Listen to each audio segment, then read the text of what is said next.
ከብዙ ዓመታቶች በፊት በአመቱ መጨረሻ ላይ ታክስ ልከፍል ቁጭ ባልኩበት ሰዓት ላይ በአመቱ ውስጥ የምከፍለው ታክስ አማውንት ወይንም ደግሞ መጠኑ $14400 ነበር። ታዲያ ከ12 ዓመታቶች በኋላ ተመሳሳይ ታክስ ላሰላ ቁጭ ባልኩበት ሰዓት ላይ $1.4 ሚሊዮን እንደከፈልኩ ልባልኩ።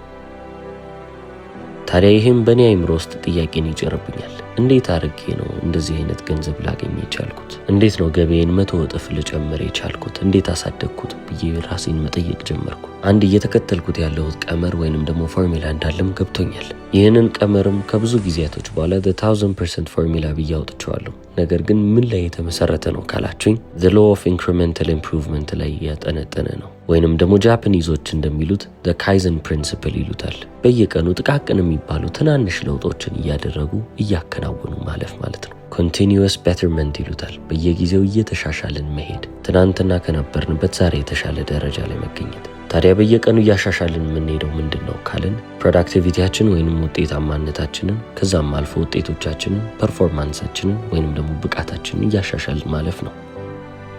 ይህንን እያደረግን ለ3 ለ4 ወራቶች ብንቀጥል እድገታችን እጥፍ ድርብ እየሆነ መሄዱ አይቀርም። ለአመታቶች ካረግነው ደግሞ ልክ እኔ እንዳየሁት ትልቅ የሚባል ለውጥን በህይወታችሁ ልትመለከቱ ትችላላችሁ። ለተከታታይ 10 ዓመታቶች በየአመቱ 26% እያደጋችሁ ብትሄዱ በ10 ዓመት ውስጥ 1004% እድገትን ታስመዘግባላችሁ። በእኔ ህይወት ላይ የተፈጠረው ነገር ይሄ ነው። አብረውኝም የሚሰሩ ሰዎች የተመለከቱት እድገት በዚሁ ተመሳሳይ መንገድ ላይ ያለ ነው። በሆነ ወቅት አስታውሳለሁ አንድ የ30 ዓመት ጎልማሳ ወደ እኔ ይመጣል። የዛኔ ሲያትል ከተማ ውስጥ ነበርኩ። በጣም ጥሩ ባህሪ ያለው ልጅ ነው። ክሪስ ይባላል።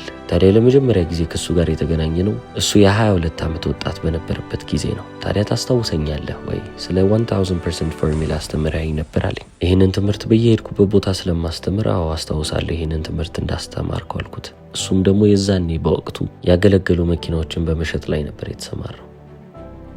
ታዲያ ይህንን ትምህርት ሳስተምር አስታውሳለሁ ብዬ ስመልስለት ያ ትምህርት አይሰራም፣ ምንም አይሰራም አለኝ። እኔም ደግሞ በአግርሞት ምን ማለትህ ነው ብየዋለሁ። ምክንያቱም ጥሩ ልብስ የለበሰ ነው፣ የተሻለ ሁኔታ ላይ ያለ ይመስላል። እንዴት ነው የማይሰራው ስለው አንተ ያልከው በ10 ዓመት ነው፣ እኔ በ7 ዓመት አንተ ያልከውን እንዳላሳክቻለሁ፣ 10 ዓመቱን ላይ ፈጅም አለኝ። እኔም ፈገግ አልኩና ተገርሜ እንዴት እንደዚህ ልትል ቻልክ? ምን አሳክተህ ነው አልኩት። የዛሬ 7 ዓመት የማገኘውን ገቢ 10 እጥፍ አሳድጌዋለሁ አለኝ። ትላንትና ከነበርኩት ዛሬ እየተሻልኩ ትንሽ ነገር እየጨመርኩ ለ7 ዓመት ኖሬ ይሄው ሙሉ ለሙሉ ህይወቴን ለውጬዋለሁ አለኝ። እኔንም ደግሞ ብትጠይቁኝ ይህንን ፎርሙላ 10 ጊዜ ተጠቅሜዋለሁ ማለት እችላለሁ። ገቢዬን አንዴ እጥፍ ድርብ ካረኩ በኋላ በዛው ጋር አልቆምኩም። አሁንም ሌላ 10% እድገት ፈልጋለሁ ብዬ በዛው መንገድ ነው የቀጠልኩት። እንዲህ ካደረግኩ በኋላ ነው ከ12 ዓመታቶች በኋላ ወደ 100% እድገትን በህይወቴ ውስጥ ልመለከት የቻልኩት። ታዲያ ምን ላርግ? አይምሮዬንስ እንዴት አድርጌ ላሳምነው ካላችሁ ጠዋት ነው ሁሉም ነገር መሰራት ያለበት።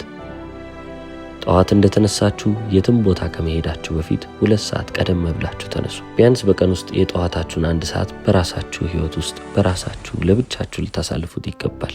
ያንንም ደግሞ መንፈሳዊ መጽሐፎችን በማንበብ አሊያም ደግሞ ይጠቅሙኛል፣ ይረዱኛል፣ ያሻሽሉኛል ብላችሁ የምታስቡትን ነገሮች በማድረግ በመጸለይ ወይንም ደግሞ ሜዲቴት በማድረግ በማሰላሰል በማሰብ አሳልፉ። የሽያጭ ባለሙያ ከሆናችሁ ስለ ሽያጭ የሚጠቅሟችሁን ነገሮች በማየት ወይንም ደግሞ በማንበብ ታሳልፋላችሁ። የማይጠቅሟችሁን ዜናዎች፣ ሶሻል ሚዲያ ወይንም ደግሞ በወሬ በመታሰር ቀናችሁን ልትጀምሩ አይገባም። ሁሌም ቢሆን መጀመሪያ ማድረግ ያለባችሁ ነገር ቀናችሁን ሊያፈካው የሚችለውን ነገር ነው። ጠዋት ተነስታችሁ ስፖርት ስትሰሩ ቀኑን ሙሉ ሰውነታችሁ ሪላክስድ ሆኖ ወይንም ደግሞ ዘና ብሎ እንደሚውለው ሁሉ በጠዋቱም ደግሞ ለአይምሯችሁ ስፖርትን ስትሰጡት ወይንም ደግሞ በጎ የሚባሉ ነገሮችን አይምሯችሁን ስትመግቡት እንዲሁ በጣም ሪፍሬሽድ ሆኖ ይነሳል። ቀኑን ሙሉ ለሚያስፈልጓችሁ ነገሮች ገና ከጠዋቱ መግባችሁታልና በደንብ እያገለገላችሁ ያልፋል ማለት ነው።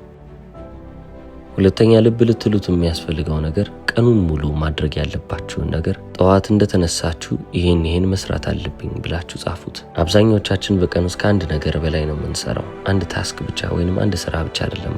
ስለዚህ ያንን የተለያዩ ነገሮችን ጽፍና the most difficult ብለን ያሰብነውን ወይንም በጣም ከባድ ብለን ያሰብነውን ስራ መጀመሪያ እናድርገዋለን። ጠዋት በአዲስ ጉልበት በአዲስ ኤነርጂ ሙሉ አቅማችንን እዛ ከባድ ነው ያልነው ስራ ላይ እናወጣለን ማለት ነው። ስለዚህ ጠዋት እንደተነሳችሁ አንዴ ማድረግ ያለባችሁ ራሳችሁን ለግላችሁ ያቺን 1 ሰዓት ከወሰዳችሁ በኋላ ዛሬ ምንድነው ለኔ በጣም አስፈላጊ የምለው ስራ ብላችሁ ራሳችሁን ጠይቃላችሁ። እነዚህ ነገሮች ካላደረኩ ዛሬ ቀኔ ስኬታማ አይሆንም ብላችሁ ያሰባችኋቸውን ነገሮች እንዳለ ትዘረዝሩና ከከባዱ ትጀምራላችሁ። ብራያን ትሬሲ አሁን አንተ የምትመክረውን ምክር ብዙ ሺህ ጊዜ ስትናገረው ሰምቻለሁ። ከዛም አልፎ ደግሞ ብዙ ሰዎች ሲመክሩት ሰምቻለሁ። ተመሳሳይ ነው ትሉ ይሆናል። ተመሳሳይ ከመሆኑም በላይ በጣምም ቀላል ነው። በጣም ቀላል ከመሆኑ የተነሳ ነው ሰው ችላ እያለ ያለው። በቃ የስኬት መጀመሪያ አማካይና መጨረሻው ይሄኛው ሲምፕል ፕሪንሲፕል ነው። መደረግ ያለበት ነገር ዛሬ ሳይደረግ መተኛት የለባችሁም።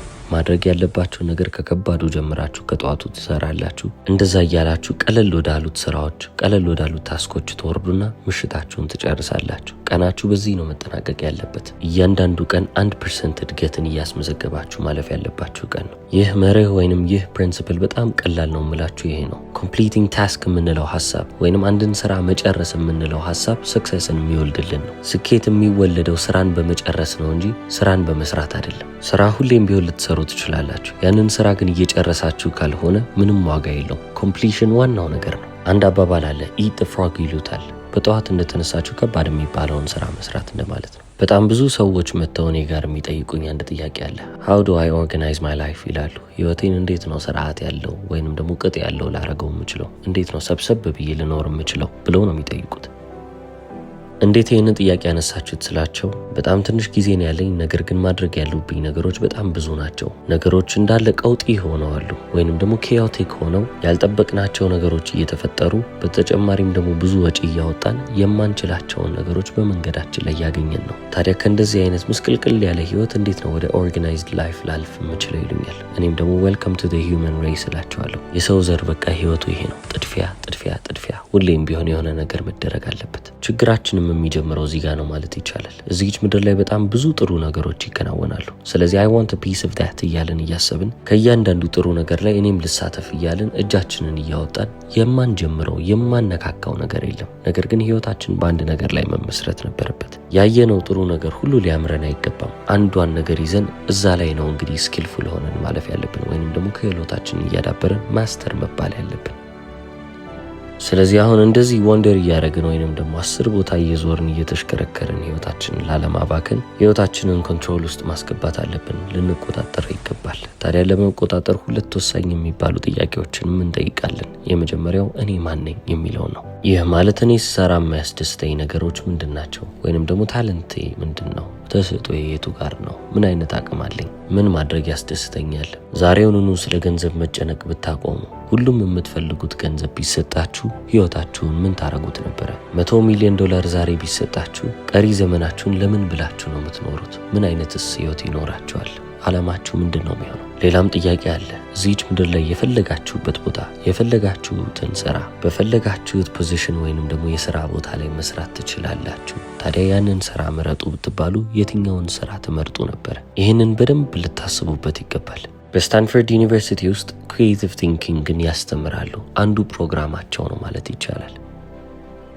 ከሚያስተምሯቸውም ነገሮች ውስጥ አንዱ the 20-10 ኤክሰርሳይዝ ይባላል። ለተማሪዎቹ እንዲህ ነው የሚሏቸው። እንበልና ዛሬ ኢንሄሪት አድርጋችሁ ወይንም ደግሞ ገንዘብ ወርሳችሁ አሊያም ደግሞ ሎተሪ ማሸነፋችሁ $20 ሚሊዮን ባንካችሁ ውስጥ ቁጭ ብሏል። ታዲያ በዛው በተመሳሳይ ሰዓት ግን የሆነ ህመም ታማችሁ ልክ በዚህች ዕለት ከ10 ዓመት በኋላ እናንተ ሟች ናችሁ ብትባሉ ያቺን ቀሪ ዘመናችሁን ቀሪ 10 ዓመታችሁን ምን በማድረግ ታሳልፋላችሁ ነው የሚሏቸው። ስለዚህ $20 ሚሊዮን ባንካችሁ ውስጥ ቁጭ ብሎ ከ10 ዓመት በኋላ እንደምትሞቱ እርግጠኛ ብትሆኑ ምን አይነት የህይወት ውሳኔዎችን ተወስኑ ነበር? ህይወታችሁ በዛች በ10 ዓመት ውስጥ ምን ይመስላል? ይህንን ጥያቄ አንዴ ከጠየቃችሁ በኋላ አይምሯችሁ ውስጥ ያለው ነገር እንዳለ ግልጽ እየሆነላችሁ ወይንም ደግሞ አትሊስት የምትፈልጉትን ነገር እያወቃችሁ ትመጣላችሁ። ከጊዜ አንጻር ብዙ ጊዜ የለኝም፣ 10 ዓመት ብቻ ነች። ነገር ግን በ10 ዓመት ውስጥ ይሄንን ሁሉ ገንዘብ ምን ላርገው፣ ምን አይነት ነገር ያስደስተኛል ብላችሁ ማሰባችሁ አይቀርም። ምን አይነት ነገሮች ያስደስቱኛል፣ ምን አይነት ነገሮች ላይ ባወጣው የበለጠ እርካታ አገኝበታለሁ ብላችሁ ነው እንጂ የምታስቡት። ልክ አሁን እየኖራችሁ እንዳላችሁት አይምሯችሁን ብዙ የማያስፈልጓችሁ ነገሮች አያጨናነቋችሁ። ሁለተኛውንም ጥያቄ በዚሁ ጋር አያይዤ ልጠይቃችሁ። ከህይወታችሁ ምንድነው የምትፈልጉት? ምንም አይነት ሊሚቴሽን ባይኖር። ቅድም ገንዘብ ነው ያልኳችሁ። አሁን ግን እናንተ ሊሚትድ አይደላችሁም ወይንም ደግሞ አልተገደባችሁም ብያችኋለሁ። ይህን ነገር ማድረግ አልችልም ብላችሁ የምታስቡ ሰዎች ትኖራላችሁ። እነዛን ሁሉ ነገሮች ማድረግ የምትችሉ አይነት ሰዎችስ ብትሆኑ ምን የተለየ ነገርን ታደርጉ ነበር? ምን የተሻለ ነገርን ትፈጽሙ ነበር? እነዛን ሁሉ አደርጋቸዋለሁ እሆናለሁ ብላችሁ ያሰባችሁትን ነገሮች እንዳለ በወረቀት ላይ ልታሰፍሩ ይገባል። አንዴ ከሁለቱ ጥያቄዎች የምትፈልጉትን ሊስት ካወጣችሁ በኋላ ቀጣይ ዓመት ባሳካው ደስ ይለኛል ብላችሁ የምታስቡትን ሊስት ደግሞ ታወጣላችሁ። ከጻፋችሁት ምናልባት 10 ነገሮች ውስጥ 3ቱ ቀድሞ ይመጣሉ። 3ቱን መምረጥ አለባችሁ ብትባሉ የትኞቹን 3ቱ ትመርጣላችሁ? ምንም ይሁን ብቻ በእናንተ ህይወት ውስጥ አስፈላጊ ነው ብላችሁ የምታስቡትን መጀመሪያ መምረጥ አለባችሁ። እንደ ማንኛችንም አይነት ሰዎች ኖርማል ከሆንን ገንዘብን ማስቀደማችን አይቀርም። ምክንያቱም ቤተሰቦቻችን እናስተዳድርበታለን፣ ጥሩ ኑሮ እንኖርበታለን፣ ብዙ ነገሮችን ያደርግልናልና። እንደ አብዛኞቻችን ካልሆናችሁ ጤናችሁን ልታስቀድሙ ትችላላችሁ። ቢዝነስማንም ከሆናችሁ ደግሞ ቢዝነሳችሁ እንዲያድግ ትፈልጉ ይሆናል። ትዳራችሁ እየተንገጫገጨ ከሆነም ደግሞ ሰላማዊ ትዳርን ፈልጋችሁ መጀመሪያ እሱን አነጣጥራችሁ ትመለከቱ ይሆናል። ስለዚህ የትኛውን ችግራችሁን ነው መጀመሪያ ለመቅረፍ የምትፈልጉት? ምክንያቱም ያልተቀረፈ ችግር ማለት ያላሳካችሁት ግብ አለ ማለት ነው። ስለዚህ አሁን ላይ በጣም እየከነከናችሁ ያለውን ችግር ትመለከታላችሁ። ያንን ችግር እቀርፋለሁ ትላላችሁ። በሌላ አባባል ይህ ምን ማለት ነው? የህይወታችሁ ግብ በዛ ችግር ላይ በዛ ጎል ላይ ያጠነጠነ መሆን አለበት ማለት ነው። እዚች ምድር ላይ የምናደርጋቸው እያንዳንዱ ነገሮች ቫልዩ አላቸው ወይንም ደግሞ ዋጋ አላቸው። ወይ እየጠቀሙ ነው ወይም ደግሞ እየጎዱ ነው። መሀል ላይ የሚባል ነገር የለም። ስለዚህ ግባችሁን አንዴ ካወጣችሁና ይህንን ችግር እቀርፋለሁ ካላችሁ በኋላ የማደርገው ነገር ግን ሰውን እየጎዳ ነው ወይስ እየጠቀመ ነው? ከዛም ወደ ራሳችሁ ታመጡታላችሁ። ራሴን እየጎዳሁ ነው ወይስ ራሴን እየጠቀምኩ ነው ማለት መቻል አለባቸው። እነዚህ ጥያቄዎች አስፈላጊ ናቸው። ምክንያቱም የምታደርጓቸው ነገሮች እንዳለ ጠቃሚ መሆን አለባቸውና። ከዛ በተጨማሪም የምታደርጓቸው ነገሮች ወደ ግባችሁ የሚያስጠጓቸው ነገሮች ናቸው ወይስ ከዛ የሚያርቋቸው? ይህንንም ልብ ልትሉ ይገባል። ከግባችሁ የሚያርቋችሁ ከሆነ ያንን ነገር ማድረግ እንደሌለባችሁ ግልጽ ሆኖላችኋል ማለት ነው። ስለዚህ አቴንሽናችሁን ታዞሩና የሚጠቅማችሁ ነገር ላይ ታደርጋላችሁ። ከዚህ በተጨማሪም አክት አዘፍ የሚባል ፕሪንሲፕል አለ። እንደሆናችሁ አድርጋችሁ አስቡ ወይንም ደግሞ አክት አድርጉ። አኳኋናችሁ እንደዛ ይሁን እንደማለት ነው። እናንተ የምትፈልጉት ግቤ ነው ብላችሁ ያወጣችሁት አለ አይደለ? ያንን ግብ ብታሳኩ ምን አይነት ሰው ትሆናላችሁ? እንዴትስ ነው አክት የምታደርጉት? አለባበሳችሁ ምን ይመስላል? ቀናችሁስ ምን ይመስላል? ሩቲናችሁ ጠዋት ከተነሳችሁ ጀምሮ እያደረጋችሁ የምታልፏቸው ነገሮች ምን ይመስላሉ? እነዛን ነገሮች ትመለከቱና እንደዛ ለማድረግ ትሞክራላችሁ። እንበልና ከዛሬዋ ቀን ጀምሮ ፋይናንሻሊ ኢንዲፔንደንት ናችሁ። ምንም አይነት የገንዘብ ችግር አያሳስባችሁም። ስለ ገንዘብ ማሰብ አቁማችኋል። ሰዎች እንዴት ነው ትሪት የምታደርጉት? ከሰዎች ጋር እንዴት ነበር የምታወሩት? አኳኋናችሁ፣ አነጋገራችሁ፣ አለባበሳችሁ ምን ይመስል ነበር? ምን የተለወጠ ነገር ትመለከታላችሁ? አሁን የምትሰሩትን ስራ ራሱ በጣም ሀብታም ከሆናችሁ በኋላ እየሰራችሁት ነው ልበል። ተቀጥራችሁ እየሰራችሁ ነው። ተቀጥራችሁ የምትሰሩት ግን ለምንድን ነው? አይምሯችሁን ቢዚ ለማድረግ የሆነ ስራ ነገር ስለፈለጋችሁ ነው እንጂ ለገንዘቡ ብላችሁ አይደለም። ገንዘቡ እኮ ትንሽም ሊሆን ይችላል። ነገር ግን እናንተ ፋይናንሻሊ በቃ የምትፈልጉትን ነገር አግኝታችኋል። ስለዚህ አሁንም በስራ ቦታችሁ ላይ ስትገኙ ምን አይነት ባህሪ የምታሳዩ ይመስላችኋል? ከድሮ ጀምሮ ስታልሙ የነበራችሁትን ያንን በጣም ሀብታምና ባለጸጋ ሰው ሆናችኋል። ታዲያ አሁን እንዴት ነው አክት የምታደርጉት? ያ ሁሉ ነገር ከተሳካላችሁ በኋላ ምን አይነት ሰው ነው የምትሆኑት? እሱን እስቲ ለመመልከት ሞክሩ። ብዙ ጊዜ በሴሚናሮች ላይ ተናግሬያለሁ። እንደ ደሃ ሰው አክት ካረጋችሁ ደሃ ሆናችሁ ነው የምትቀሩት። ቤታችሁ ምስቅልቅል ያለ ከሆነ፣ መኪናችሁ ቁሽሽ ያለ ከሆነ፣ ልብሳችሁ ንጹህ ካልሆነ፣ ሁሉም ነገሮች እናንተ ሜሲ እንደሆናችሁ የሚያመላክቱ ከሆነ ሜሲ የሆነ ላይፍ ነው የሚኖራችሁ፣ ምስቅልቅል ያለ ህይወት። ደሃ መሆን የማትፈልጉ ከሆነ ወይንም ደግሞ ከድህነት መውጣት የምትፈልጉ ከሆነ እንደ ድህነታችሁ ቢሄቭ ማድረግ አቁሙ። አመለካከታችሁን፣ ሀሳባችሁን፣ አለባበሳችሁን፣ በተጨማሪም ንጽህናችሁን፣ ሁሉንም በአካባቢያችሁ ላይ ያሉትን ነገሮች ኦርጋናይዝ በማድረግ ላይ ልብ በሉ። ምክንያቱም እቤት ውስጥ ያለው ነው እየተባዛ የሚሄደው። በቀኑ መጨረሻ ውጫዊ የሆነውን ህይወታችሁን መለወጥ ከፈለጋችሁ ውስጣዊ ማንነታችሁን መለወጥ አለባችሁ። ውስጣዊ ዓለም ደግሞ የሚሰራው በአመለካከት፣ በአስተሳሰብ፣ በእምነትና በአይደንቲቲ ወይንም በማንነት ነው። ስለዚህ አሁን የምትፈልጉትን ሰው ሆናችኋል እንበል። የምትፈልጉትን ሰው ስትሆኑ መቼስ ኮምፕሌን እያደረጋችሁ የምትውሉ አይነት ሰዎች አትሆኑ። ቅሬታ እታች ላሉት ሰዎች ነው። ማማረር ሁሌም ቢሆን ዝቅ ያሉ ቦታዎች ላይ የሚገኙ ሰዎች የሚያደርጉት ነገር ነው። ምሬትና ቅሬታ ምንም የሚለውጥላችሁ ነገር የለም። ኤክስፕላኔሽንም አያስፈልግም። በህይወት ውስጥ የማትፈልጉት ነገር ይፈጠራል። አዎ በደንብ። ማማረራችሁ፣ ቅሬታ ማቅረባችሁ የሚለውጥላችሁ ነገር አለ? በፍጹም የለም። ስለዚህ ለምንድን ነው የምታማርሩት? ለምንድን ነው ቅሬታ የምታቀርቡት? በጣም በራሳቸው የሚተማመኑና ከፍተኛ የሚባሉ ቦታዎች ላይ ያሉትን ሰዎች ብትመለከቱ ለሚያደርጉት ነገር ቁጭ ብለው ማብራሪያን አይሰጧችሁም። አይመለከታችሁም ነው የሚሏችሁ። ከፈለጉት ያረጉታል፣ ካልፈለጉት አያረጉትም። እናንተ ብትወዷቸውም ብትጠሏቸውም ማድረግ የሚፈልጉትን ነገር እያደረጉ የሚያልፉ ሰዎች ይሆናሉ እንጂ መቼም ቢሆን ዝቅ አይሉ።